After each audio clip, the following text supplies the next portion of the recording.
But the Brahmos was a very good opening, and it's an important high point. I have to say that the expansion of our defense relationship with India started over a decade ago. When, for instance, we signed the defense equipment. The defense cooperation agreement, but certainly the defense equipment cooperation blossomed more recently in recent years, and the BrahMos is the high example of that. And now, with India showing how its indigenous defense industry has just grown in capabilities, in the range of products, reliable goods that it can deliver. India has become one of the top of mind potential providers, for the Philippines. इतिहास गवाह है कि जब जब कोई शक्ति अपनी सीमाओं को भूलकर दूसरों के आंगन में लहू बहाती है तो उसका अंत भी करीब होता है।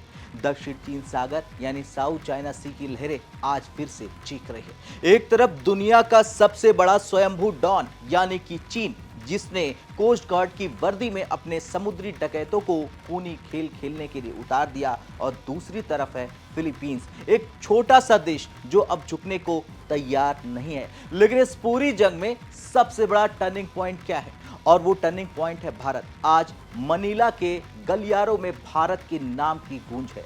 फिलीपींस के राजदूत जोसेल फ्रांसिस्को इग्नासियो ने दिल्ली से जो संदेश भेजा है, उसने चीन के सैन्य मुख्यालयों में हलचल मचा दी है। आज मित्र देश में हम डिकोड करेंगे चीन की उस गुंडागर्दी को जिसे देखकर दुनिया दंग रह गई, और भारत के उस ब्रह्मोस कवच को जिसने फिलीपींस की नसों में नया जोश भर दिया है। नमस्कार, जय हिंद, मैं हूं आयुष। दरअसल सेकेंड थॉमस शोल के पास जो हुआ वो कोई सामान्य सैन्य टकराव नहीं था, वो स्टेट स्पॉन्सर्ड टेररिज्म यानी कि राज्य प्रायोजित आतंकवाद जैसा था। आप खुद इस वीडियो को देखिए। अंतर्राष्ट्रीय समुद्री सीमा में दो निहत्थी रबर बोट्स अपने साथियों के लिए खाना और दवाइयां लेकर जा रही थी, तभी चीन की 8 हाई स्पीड नावें उन्हें घेर लेती है। चीनी जवान आधुनिक बंदूकों की बजाय लकड़ी के लट्ठों, डंडों और नुकीले हथियारों जैसे कि कुल्हाड़ी से हमला करते हैं। यह हमला मारने के लिए नहीं बल्कि फिलीपींस के नेवी को मानसिक रूप से तोड़ने और अपमानित करने के लिए था। फिलीपींस के एक जवान सैनिक का अंगूठा तक कट गया, कई के सिर फट गए और चीनी सैनिकों ने उनके संचार उपकरण जैसे कि रेडियो और फोन छीन लिए ताकि वे दुनिया को मदद के लिए न बुला सके। उन्होंने फिलीपींस की नाव को जानबूझकर पंचर भी कर दिया। ये एक पेशेवर कोस्ट गार्ड का काम नहीं है बल्कि मध्य युगीन लुटेरों जैसा व्यवहार है। चीन ये दिखाना चाहता है कि इस समुद्र में कोई कानून नहीं है, सिर्फ उसकी लाठी ही कानून है। जब दुनिया ने चीन पर थू थू की तो ग्लोबल टाइम्स ने एक रिपोर्ट जारी की कि फिलीपींस ने पहले हम पर हमला किया, चीन पर हमला किया। जिस इलाके में यह हुआ वो फिलीपींस के मुख्य तट से सिर्फ 200 नॉटिकल मील दूर है। यह फिलीपींस का एक्सक्लूसिव इकोनॉमिक जोन है। वहीं चीन की मुख्य भूमि से इसकी दूरी की बात करें तो करीब ये 1300 किलोमीटर से भी ज्यादा है। अगर आपका पड़ोसी आपके घर के बरामदे में आकर आपको डंडे से पीटे और कहे कि वो आत्मरक्षा कर रहा है तो क्या कोई यकीन करेगा? बिल्कुल नहीं करेगा। चीन की 9 डैश लाइन एक काल्पनिक रेखा है जिसे साल 2016 में अंतर्राष्ट्रीय ट्रिब्यूनल ने खारिज कर दिया था, लेकिन चीन अपनी विस्तारवादी भूख के कारण इसे मानने के लिए तैयार नहीं है। अब उधर हमला होता है, इधर ब्रह्मोस पर फिलीपींस ने बड़ा ऐलान कर दिया भारत से। ये कोई संयोग नहीं है। दरअसल भारत में फिलीपींस के राजदूत इग्नासियो का बयान कि ब्रह्मोस एक बहुत अच्छी शुरुआत है, ये चीन के लिए एक कड़ी चेतावनी है। फिलीपींस ने दुनिया को बता दिया कि वो अब सॉफ्ट टारगेट नहीं है, उसके पास दुनिया की सबसे तेज सुपरसोनिक क्रूज मिसाइल ब्रह्मोस है। अब आगे उन्होंने क्या कुछ कहा आप खुद ही सुन लीजिए। But the BrahMos was a very good opening, and it's an important high point. I have to say that the expansion of our defense relationship with India started over a decade ago. When, for instance, we signed the defense equipment, the defense cooperation agreement. But certainly, the defense equipment cooperation blossomed more recently in recent years, and the BrahMos is the high example of that. And now, with India showing how its indigenous defense industry has just grown in capabilities, in the range of products, reliable goods that it can deliver. India has become one of the top of mind potential providers, for the Philippines. As you said, India-Philippines relations just hitting such high points, of late, especially over the past 3 years. Our trade hit the 3 billion mark first time in 2023, and now we're already approaching, the 4 billion mark. President Marcos was here. We did the BrahMos. So just so many high points. So now we're looking forward to what's the next high point, and there are of course many, but I think our immediate goal in the strategic partnership declaration is to impart a qualitative and strategic. And I think this calls for the exploration of new areas of convergence. And for me personally, I would like to see the Philippines and India leverage more our developing and expanding capacities in technology, especially in the electric vehicles industry. The Philippines is one of the top. We have one of the highest global reserves of nickel, for instance, and in nickel laterite deposits, you would have some cobalt in it as well.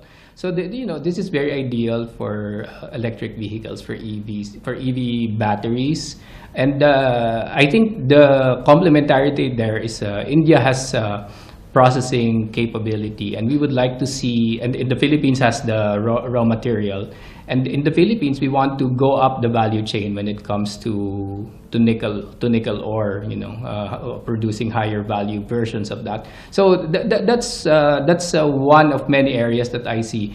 Higher value electronics also. The Philippines has, for maybe at least 50 years, been part of the global semiconductor, a major player in the semiconductor circuit, if I may call it that. Although we've been specializing in the downstream sectors of the ecosystem, and now that India is also developing its semiconductor project, there may be spaces for complementation there. So I think. Aside from the usual areas of agriculture, raw materials, it's high time that the two countries also begin setting their sights on higher value added, higher technology fields. बता दें, भारत का रक्षा उद्योग अब आत्मनिर्भर से वैश्विक शक्ति की ओर बढ़ा है। फिलीपींस ने भारत को सबसे प्रमुख विकल्प चुना है, क्योंकि भारत की मिसाइलें चीन की मिसाइल रक्षा प्रणाली जैसे कि S-300 को चकमा देने में माहिर है। फिलीपींस अपनी तटीय सीमाओं पर ब्रह्मोस की बैटरियां तैनात कर रहा है। हमने भारत तक पर आपको वीडियो दिखाई, और इसका मतलब है कि अगली बार अगर चीन की 8 नावें आएंगी तो वो ब्रह्मोस के रडार और लॉक इन सिस्टम के दायरे में हो जाएंगी। बता दें, भारत ने फिलीपींस के साथ 3 मिसाइल बैटरियों की आपूर्ति का समझौता किया है। ये डिलीवरी जनवरी 2022 में आधिकारिक रूप से साइन की गई थी, और ये ब्रह्मोस मिसाइल की बैटरियां मुख्य रूप से फिलीपीन मरीन कॉर्प्स के लिए है। फिलीपींस ने अपनी तटीय रक्षा क्षमताओं को मजबूत करने के लिए शोर based anti ship missile system project के तहत इसे खरीदा है। ब्रह्मोस की एक बैटरी में आमतौर पर मोबाइल ऑटोनॉमस लॉन्चर्स, एक कमांड पोस्ट, एक रडार यूनिट और सपोर्ट वाहन शामिल होते हैं। एक बैटरी कई लक्ष्यों को एक साथ ट्रैक करने और उन पर प्रहार करने में पूरी तरह सक्षम होती है। अब भारत और फिलीपींस के इस पूरे सौदे की कुल कीमत लगभग $374.96 मिलियन, यानी भारतीय रुपए में करीब 3,130 करोड़ रुपए है। बता दें, ये भारत द्वारा किसी विदेशी देश को दिया गया अब तक का सबसे बड़ा रक्षा निर्यात ऑर्डर है। इस सौदे ने भारत को हथियार आयातक की छवि से निकालकर हथियार निर्यातक देशों की श्रेणी में मजबूती से खड़ा कर दिया है। इस $375 मिलियन की कीमत में न केवल 3 मिसाइल बैटरियां शामिल है, बल्कि इसमें ऑपरेटरों और रखरखाव करने वाले कर्मियों के लिए प्रशिक्षण यानी ट्रेनिंग और आवश्यक लॉजिस्टिक सपोर्ट पैकेज भी शामिल है। बता दें, ब्रह्मोस दुनिया की सबसे तेज सुपरसोनिक क्रूज मिसाइल है। इसकी विशेषताएं इसे चीन के खिलाफ एक अजय योद्धा या यूं कहें कि एक अजय हथियार बनाती है। अब चलिए जान लेते हैं फिलीपींस के लिए ये जरूरी क्यों है, यानी ब्रह्मोस जरूरी क्यों है। देखिए, इसका सबसे पहला पॉइंट है रफ्तार। ये ध्वनि की गति से लगभग 3 गुना तेज यानी 2.8 मैक से तेज चलती है। इतनी तेज रफ्तार होने के कारण दुनिया का कोई भी मौजूदा मिसाइल डिफेंस सिस्टम इसे रास्ते से नहीं रोक सकता है। दूसरा है मारक क्षमता। फिलीपींस को दी गई मिसाइलों की रेंज लगभग 290 किलोमीटर है। फिलीपींस के द्वीपों पर तैनात होकर ये मिसाइल चीन की 9 डैश लाइन के भीतर घुसपैठ करने वाले जहाजों को पल भर में तबाह कर सकती है। तीसरा मुख्य पॉइंट है सटीकता। यह मिसाइल दागो और भूल जाओ यानी फायर एंड फॉरगेट सिद्धांत पर काम करती है और अत्यंत सटीक तरीके से अपने लक्ष्यों को भेदना जानती है। बता दें, भारत द्वारा फिलीपींस को दी गई ये 3 बैटरियां केवल सैन्य उपकरण नहीं है, बल्कि ये चीन के विस्तारवाद के खिलाफ एक ठोस और मजबूत जवाब है। $375 मिलियन का ये निवेश फिलीपींस की सुरक्षा की गारंटी है और भारत के लिए वैश्विक रक्षा बाजार में एक बड़ी छलांग है, काफी बड़ी छलांग है। आने वाले समय में वियतनाम और इंडोनेशिया जैसे अन्य देश भी भारत की इस मिसाइल की मांग कर रहे हैं और वो दिख भी रहा है। हमने भारत तक पर दिखाया, जिससे भारत का नेट सिक्योरिटी प्रोवाइडर का दर्जा और भी ज्यादा मजबूत हो जाएगा। अब यहां पर एक और एंगल है। सवाल है कि चीन ने हमले के लिए इसी हफ्ते को क्यों चुना। देखिए, मनीला में आसियान देशों की बैठक होने वाली है। चीन चाहता था कि इस बैठक से पहले सभी दक्षिण पूर्व एशियाई देश जैसे कि वियतनाम, इंडोनेशिया, मलेशिया के अंदर खौफ पैदा हो जाए कि अगर फिलीपींस का ये हाल हम कर सकते हैं तो तुम्हारा क्या होगा। लेकिन अमेरिका ने इसे अत्यंत खतरनाक बताया। उसने अपना स्टेटमेंट जारी किया और फिलीपींस अब सिर्फ अमेरिका के भरोसे नहीं बैठना चाहता है कि वो आप बयान ही देते रहिए और कुछ मत करिए। वो भारत के साथ मिलकर एक नया रक्षा ध्रुव बना रहा है। भारत की एक्ट ईस्ट नीति अब चीन के विस्तारवाद के सामने एक मजबूत दीवार बनती जा रही है। खैर, कुल मिलाकर फिलीपींस के लिए भारत अब सिर्फ एक दोस्त नहीं है, बल्कि एक सुरक्षा प्रदाता है।